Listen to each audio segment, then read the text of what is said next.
I am going to start with something that I think is fundamental to the entire argument, and that's measurements. And I'm going to specifically talk about measurements of rotation of the Earth. Because if the Earth is rotating in three axes, then it is also a sphere. And we know it's rotating in three axes because it's been measured. Thanks, Bob. Obviously, we know Bob Nadell did his measurement with the fiber optic gyro, which can be repeated by anybody that has any kind of interferometer, and will always show that there's a rotation of 15.04 degrees, unless you are actually moving the device or changing the pressure of where it's at. But once it's settled and it's wherever you turn it on, you always get three axes that show 15.04 degrees and 1 degree roughly of a two-dimensional degree per day, which represents Earth's rotation around the globe. Another excellent demonstration of the rotation of the Earth is the fact that we can measure it with a pendulum. It's very, very easy. My main point here is there's many ways to measure the rotation of the Earth. And if you take Bob's measurements or any interferometric gyro measurement, if you take Wolfie's experiment and take the data from that, if you take the data from the gentleman's physicist experiment here, or any measurement of the Earth's rotation, a gyro compass, a physical mechanical gyroscope, superfluid phase coherence, any measurement ever of the Earth's rotation, you always get the same, within a margin of error of 15.04 degrees per hour in 3 dimensions, which means we are on a rotating globe. You talk about the gyroscopes and Bob's, thanks Bob, with his gyroscope, but it's amazing how when he put that video out, well, when he put the data out, not one of you Globers, which normally you all jump on things, not one of you Globers actually jumped on the information and the data they released and says, hey, look, Bob was a liar. Bob, he lied about how much rotation he got when he redid the experiments at different altitudes. Not one of you jumped on that.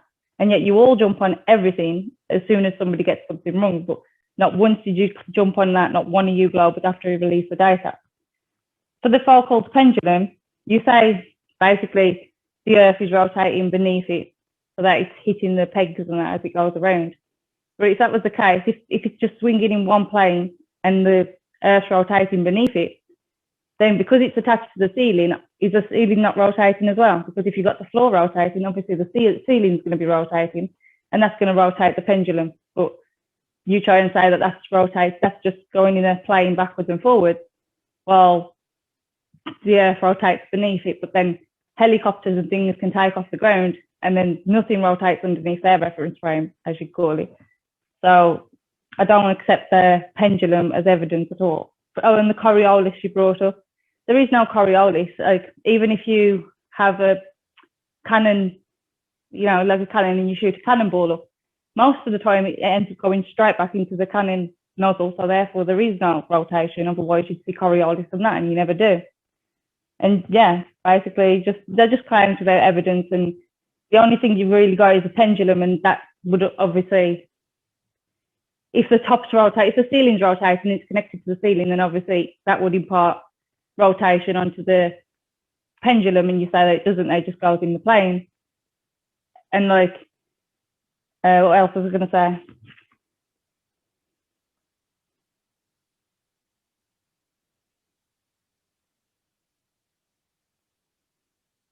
Oh, and as it's rotating backwards and forwards, obviously, like I said, the helicopters and things, and you see drift underneath other things, but you never do. So, no, you don't have no evidence, basically.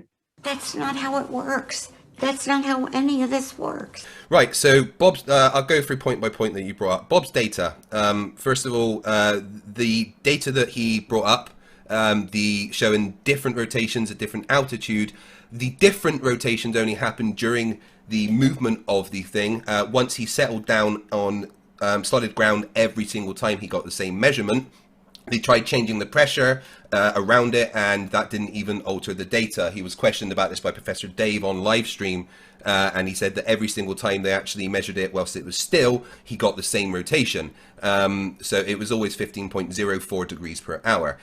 Even when they did it when they were moving, it was still within the margin of error of the device that they were using. So yes, they did get slightly different measurements when they were moving with it between altitudes, but the difference they had was within the margin of error of the apparatus, which means that it didn't actually measure anything outside of what the device could register within its own accuracy. So did I hear you correctly there that you said Bob went on Professor Dave or something and told him that he was Professor moving Dave was in Bob's live stream when Bob was doing his attempted debunk of Dave's first flat Earth video, and Dave asked some questions in the chat about it, and he mentioned that whenever they had the gyro set down, it always measured 15.04 degrees per hour, which he claimed profusely was the measurement of the aether, which we know doesn't exist. But any difference that they had, whenever they used it, it was always within the margin of error of the apparatus, never outside of the margin of error, and always within the margin of error of 15.04 degrees per hour. Okay, so do you have evidence of Bob saying this? Because as far as I'm it's aware, on his live stream. Do you have the evidence? Can you get it to me at some point or something? I will try and find the clip for you, yeah, if you like. I probably have like, it saved I've in one heard of my different files. from Bob, so... What did Bob specifically say to you? That when it was stationary, it was picking up more than 15 degrees. How much more? Within 1 degree, if not more. I think it was either slightly less or slightly more than 1 degree. Than 1 degree? And that was when they went to Colorado not Peaks, I believe 0.1 it was. degree. No, it was a substantial amount. It wasn't just like 0.1 or 0.2. It was definitely either just below a degree or just over a degree. Okay, I'd love to see that data, because all the data I've seen is always within the margin of error of the actual apparatus. But let's stick to the point here. But why did none of you do videos on this thing? Because you all jump on things. Because I mean, you all say thanks, Bob, Yeah. but now you don't say, hey, look, he lied that he was getting more than what he should have done, or oh, look, he was lying about the data all this time. Okay, Nothing like that. because it was always within the margin of error of the apparatus, which would require no debunk or calling him a liar, because everything that is a measurement must have a margin of error. So there would be no reason to call him out for anything. So you're saying it did pick up more than 15 degrees then? I'm saying within the margin of error of the device that they were using. And what was the margin of error? 0.1 degrees. And do you have the data that Bob had? I've seen the data that Bob had. Okay, can you show me the data that shows that it was in that error range? Yeah, I can send you the specifications of the device and the data that I've seen from Bob, if I can find it on the live stream. But this is what he's told people, and this is why nobody on my side would say, oh, look, Bob lied, because the device never did anything other than what we expect it to do.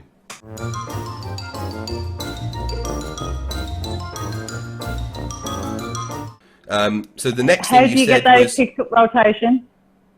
Because it measured the rotation using the Sagnac effect. It registered the drift that you would expect if it was on something that was rotating. And how did you determine it was the rotation?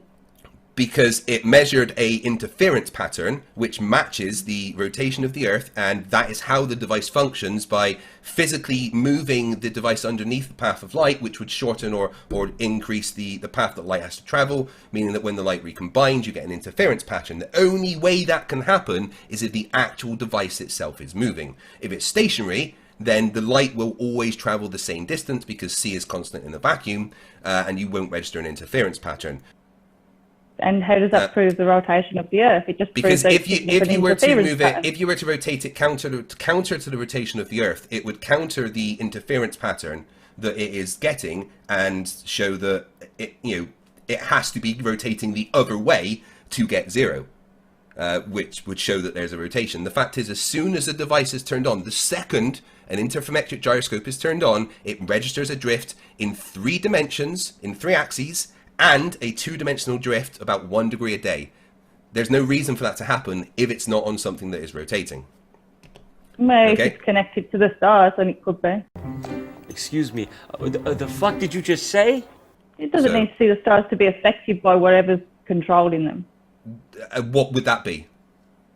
Well, it could be anything from electromagnetism to something completely that we don't even electromagnetism aware of. wouldn't work. Electromagnetism wouldn't work because light has no charge and is not affected by electromagnetism. The next one was you brought up the Foucault's pendulum and the fact that it's connected to the ceiling. Well, pendulums are connected via a pivot point, which allows it to maintain its rigidity in 3D space. That's the entire point of a pendulum. They have a pivot point which allows it to, not have that physical connection, but a freedom to move in 3 dimensions. And you don't think friction would affect that?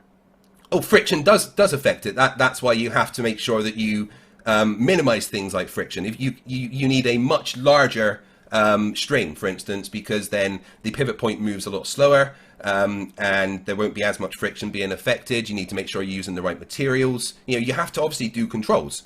But the fact is that when it's done correctly, every single Foucault's pendulum around the world will be able to determine your latitude on Earth, which there's no explanation for that if the Earth is flat and non-rotating. What evidence would you have, Rachie, that the pendulum is not showing rotation of Earth? Well, that's what I was just going to say. Like with the pendulum that he brought up with the circle things underneath it where it knocks down the stick things sticking up. I was going to say, like, where would that be on Earth? Because, like, say you've got a globe. I'll just beg the question with you and say it's a globe a minute. If it was on the poles, then you could imagine it going around in the circle and knocking each one down. But if it's not at the poles and it's on the side of the Earth, then it's not going to rotate in a circle. Like, right, I see. To be able to knock them down, you know what I'm saying? So the only place on Earth where it won't do it won't move at all is at the equator. Any degree off of the equator, you are going to get it going 360 degrees, but the period of the rotation is going to be different. Like in the gentleman's physicist experiment that I showed you, the period of rotation, the 360 degrees, would have taken 31.4 hours. And that's what you can use to calculate your latitude, is how long it takes to do that rotation. If it doesn't do a rotation, if it's not moving, you know you're at the equator. If it takes exactly 24 hours to do 360 degrees, you know you're at the poles. Anywhere in between, you need to take the arc sine of the 24 hours divided by the period of rotation to actually calculate your latitude in degrees. So the position of the Earth causes no, position that you are on the Earth. So you know, if you want your independent variable to be the thing that you wiggle according to flat Earth science, then you change your position on Earth. You physically change where you are on Earth when you're doing the experiment. You change your latitude, and then that means that the dependent variable would be the amount of drift induced onto the pendulum, because that's the thing that is measurably different due to your independent variable changing. So you're saying the cause is your location on Earth? The amount of drift that you would get would be due to your location on Earth, yes. So the cause is the location of Earth, and you don't see how absurd that sounds? No, absolutely not, because that is what you are changing to get a measurable difference, because that's your prediction, right? That's what you expect to see. And since when can a location cause anything? A location change can cause a lot of things. That's what we expect. If you are on a different location on a rotating globe, you will have different Coriolis forces imparted onto a pendulum. That's exactly what we expect. But you're kind of begging the question. You're begging the question saying it's a globe. Rachie. Not begging any question. It's making a prediction. That's what you do in science. That's how you have a testable thing. So basically, you didn't debunk it by not understanding it. The prediction is that's what we would get. That's what we expect. You then said helicopters don't. The Earth doesn't rotate underneath helicopters. Well, they use the atmosphere, so you wouldn't expect it to. And then you started talking about Coriolis, and you said you shoot a cannonball straight up, and it can come down in the same place, but that's not Coriolis. Coriolis affects a freely moving object, not something that is stationary in the reference frame. If something goes straight up and down, it's not going to be affected by Coriolis, because Coriolis has to affect something traveling in a straight line, freely moving in a straight line path. That's because the Earth should move underneath it. That's not what Coriolis is. That's a misrepresentation. Coriolis is the Earth rotating independently, not underneath. So you don't have... Neil deGrasse Tyson with a football? Yeah, he didn't say that the Earth rotated underneath the football. Yes, he did. No, he didn't. His exact words were that... No, he didn't. His exact words were the rotation of the Earth imparted a 1/8 of an inch deflection to the right, which is the Coriolis deflection that you would expect from something moving in a straight line path. But if something is going straight up and down, Coriolis says that there shouldn't be a deflection, because that's not what Coriolis is. It's the Earth rotating underneath. No, it's the Earth rotating independently, imparting forces. No, it's the Earth rotating underneath. If you was on a roundabout... It's absolutely not. It is. If you was on a roundabout and you throw the ball straight, it appears to deviate, but really it's still going in a straight line. Yeah, but Coriolis force on Earth is not the Earth rotating underneath something. That is not the description of it. That is categorically wrong. Okay, so with the football example, you say it's Coriolis force. So explain that without the Earth rotation then. No, the Earth's rotation is what caused that, but the football travels in a straight line path. The kicker kicks it. So the Earth rotated underneath. Let me finish, please. Right, the kicker kicks the ball, so then it starts traveling from point A to point B. During that traveling from point A to point B, the Earth's rotation will impart a deflection on it because of conservation of momentum. It's not because the Earth rotates underneath it, it's because the Earth is now rotating independently from a freely moving object, meaning that it conserves its momentum from the original position that it was on. Coriolis, Coriolis is categorically not the Earth rotating underneath things in all cases. It is the fact that things conserve their momentum within a reference frame. So basically what you just said was the Earth rotated underneath it. That's what you're saying. You're saying it's Earth rotation, so therefore you're saying the Earth rotates underneath it. No, I'm not saying that. Please don't straw man me, Rachie. I'm not saying it's the Earth rotating. I'm saying underneath things, it's the Earth rotating independently of a freely moving object. Which is rotating underneath things. No, please don't strawman me. Independently, not underneath. That's exactly what you're saying now. I'm sorry, but is independently the same as underneath? No, they are separate words. So, Rachie, you've got 10 minutes yourself now to show why the Earth is flat. I can't see the video on here, but it's basically just a laser test and yeah, there is no curve. So basically, I can't remember his height now because I haven't wrote it down because I was expecting you to play it, but I understand why you haven't done that. But basically, it's very low to the ground and it's over 21 miles and they're doing a laser test and you can see the actual laser, the source of the laser, and you can see the reflection on the water as well. So it can't be due to refraction or anything like that because you wouldn't be able to see the source of the laser for one, and for two, there wouldn't be the reflection on the water either, and that's basically fairly. Yeah, you can obviously talk about it further or elaborate on it further. Anything else? I think it speaks for itself, really. 21 miles, no curvature. You know, you can see the source of the laser light, you can see the reflection on the water. You can't say that the reflection and the laser light, the actual source of the laser light, you know, got refracted over the curve. That's just ridiculous. So yeah, that's pretty much it. To be able to see the source of the laser in the laser is exactly what refraction predictions show us would happen closer to the water like that. You know, so I've shown evidence many times of lasers bending because of refraction. I can show it again. It's one of my most popular videos from my 20,000 subscriber celebration, where I showed Mick West's video to Rad Vlad and he said that the laser was broken. To measure curvature over water, a laser is not the correct tool because a laser is affected by refraction. It's as simple as that. Or I could cite any of the documents over on mctoon.net/R, where professional surveyors have time and time again measured R using surveying methods. There's many measurements of R. Just denying R exists doesn't make it go away. We still have refraction. The refraction that we see is what we expect. So we didn't talk about the radius of Earth, we talked about refraction, and you simply said it can't be refraction. Well, it can be refraction because that's what we expect refraction to do. Can't be refraction because you're going to need R for that. I just told you we've got R, and I just cited a bunch of measurements. Yes, no, you did it. You just cited, oh, this person's got it, this person's got it, this person's got it. You provided absolutely nothing of R. Would you like me to show the videos and the documents and everything that, or I could provide it in the chat? I'd like you to provide evidence of R.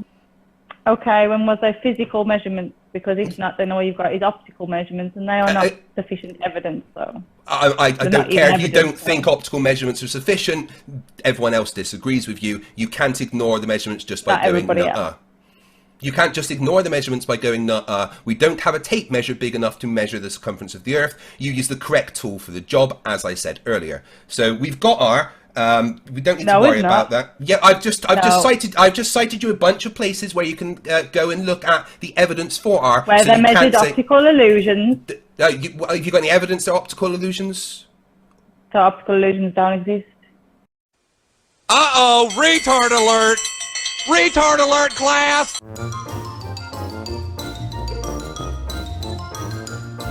So we absolutely have R. I'm not going to accept you not knowing the fact that we have R, because we have several measurements of it. Whether you accept them or not, they exist. They are not measurements of them. They absolutely are measurements. They are measurements because they have significant digits, they have units, and they have margin of error analysis, which makes them measurements whether you accept it or not. Yeah, but then like all you do is claim, oh, we can see further today, or we shouldn't be able to see that from that height. Therefore, add extra digits onto the refraction. Hey ho, press Yeah, go. we can measure refractive conditions. No. It's fine. We understand the different No. effects of refraction and how refraction is caused. So we can actually control for that if we know what we're doing. Again, I don't care if you don't accept them as measurements. So you They can are control the again. atmosphere I don't care if you don't accept them as measurements. The entire scientific community accepts them as measurements. The definition of a scientific measurement accepts them as measurements. So therefore, we have measurements of R. We just have measurements of R you don't accept, which I don't care about. Because they're not measurements of R. Again, they are measurements because they have units, margin of error analysis, and significant digits. Therefore, they are. Therefore, they are measurements. Okay, so the fact that you say it's 21 miles. It means that it's not a curved Earth. No, I refute that. That is within the realms of what we expect under normal refractive conditions on Earth. No, it's not. Can you It prove absolutely is. Yeah, I can cite Dr. Andrew Young and his entire body of work, which makes him the world-leading expert on refraction. Do the maths with 7/6R, see what it comes up with. Again, I can cite the experts. Okay, citing the experts doesn't do the maths with 7/6R. Yeah, okay, I don't need to do the maths for you right now to know that refraction exists and does what we expect it to do. 1 second, my battery's a bit... You didn't charge your phone beforehand.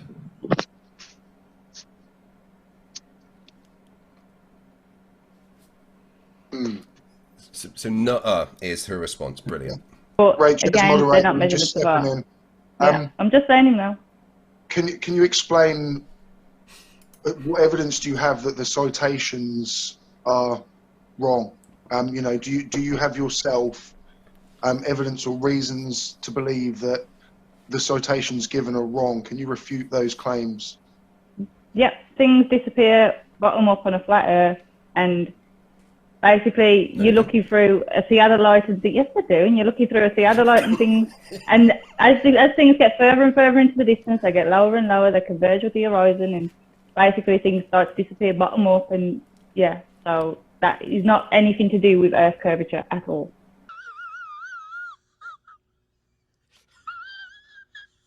Measurements of R. Again, a measurement, according to science, is something that has units, significant digits, and a margin of error analysis. All the things I cited to you have those things. Therefore, they are measurements of R, just measurements that you don't accept because reasons.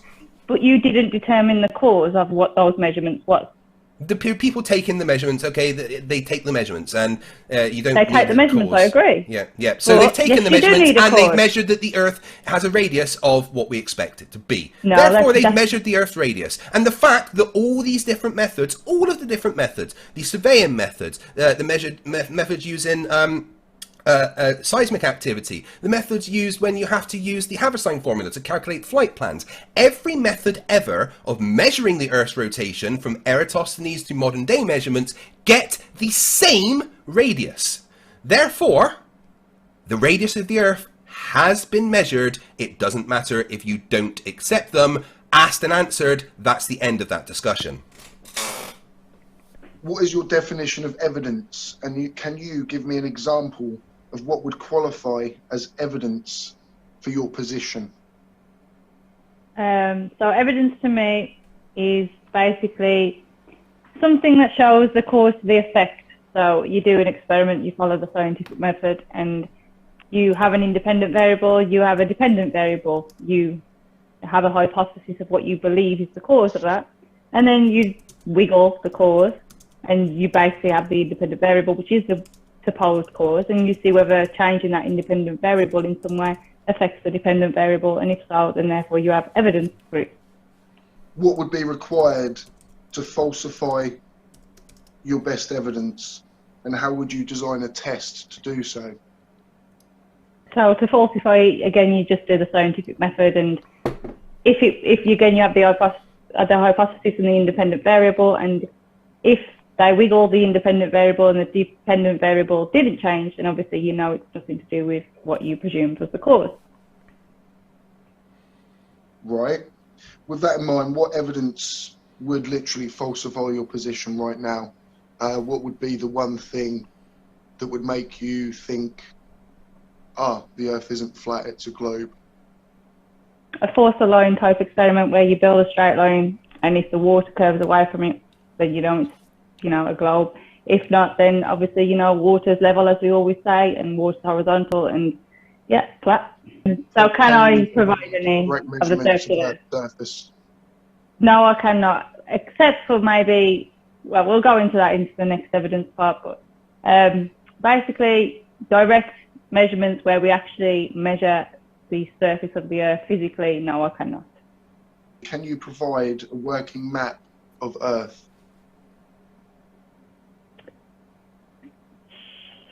A working map of Earth?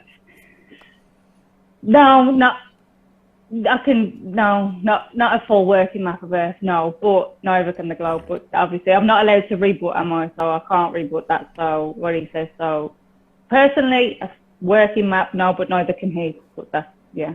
So why would you say FTFE cannot provide a working map? Because NASA have documents saying to treat it as flat and stationary for a start, and he said pilots used to have a same formula, but NASA basically tells you to treat it as flat and stationary. Because I don't believe what you said debunks the fact we have a working map, regardless of documents that NASA have. NASA don't decide what maps are, and the fact that we can test if the map is working then shows that it's working, and every time that we test the globe Earth map, it works and is used by navigation all day, every day by anyone that navigates. So how do we not have a working map if the map we have works? The map you have doesn't work. You think it does, but it doesn't. I've tested it. I've personally tested it, and it does work. So you've been all around the supposed globe and tested all the distances? I've been I've been in every ocean. I've been to not all the continents, but a lot of them. I've tested personally that the map works, and anyone else ever that tests it, it works. Every pilot that plans his route using the Haversine formula and the globe map shows that it works. There is no occasions ever where the globe Earth map doesn't work. Therefore, we have a working map.